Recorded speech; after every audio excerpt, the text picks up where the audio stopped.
ارشاد فرماتے تم جانتے ہو یہ کون ہے؟ ہاں یا رسول اللہ ایک عورت ہے۔ نہیں ایک عورت نہیں ہے، تیرے نبی کو اس نے دودھ پلایا ہے، جنم نہیں دیا تھا تیری ماں نے دودھ پلایا تھا۔ اور رسپیکٹ کا یہ مقام کہ حضور خود صحابہ کے سامنے جن کے لیے ساری کائنات کھڑا ہونا لازم ہے، حضور واجب و تعظیم ہے، ساری مخلوق پر واجب اور لازم ہے نبی کی تعظیم، لیکن وہ مصطفیٰ پورے مجمع میں کھڑے ہو کر اس ماں کا ادب کر رہے ہیں جنہوں نے صرف دودھ پلایا تھا۔ آپ اندازہ لگائیے جنہوں نے 9 مہینہ رکھا ہوگا کیا احساس ہوگا نبی کا اس ماں کے حوالے سے۔ انہوں نے تو صرف دودھ پلایا، رضائی ماں تھی، 9 مہینہ رکھنے والی ماں کے حوالے سے آج کی اولاد بولتی ہے تمہارے لیے ہم نوکر رکھ دیے ہیں، تمہارے لیے یہ ہے نا، تمہارے لیے وہ ہے نا۔ جب تم بچے تھے تمہارے پیشاب اور پائخانہ کو وہ دھوتی تھی تو وہ خوش ہوتی تھی، دھونے کے بعد آ کر کے دودھ پلاتی تھی، پیار سے سلاتی تھی۔ آج تمہارے ماں باپ مجبور ہو گئے، تم کو گھن لگ رہی ہے ان کے پیشاب اور پائخانے، کبھی تم نے یاد نہیں کیا۔ قرآن نے تو ہمیشہ تمہاری حقیقت کو اجاگر کرنے کی کوشش کی ہے۔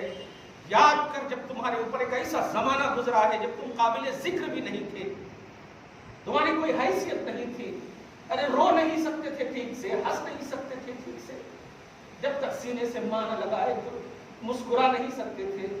تم آج اس ماں کو جب بڑھاپے کی منزل میں ہے تو یہ جملہ کہہ رہے ہو کہ آواز مت کرو خلل ہوتا ہے۔ نہیں کرو ایسا خدا کے واسطے، اس لیے کہ دنیا میں تم ظاہری طور پر کھا پی کر خوش ہو سکتے ہو، لیکن ابھی بہت ساری دنیا میں تمہیں جانا ہے۔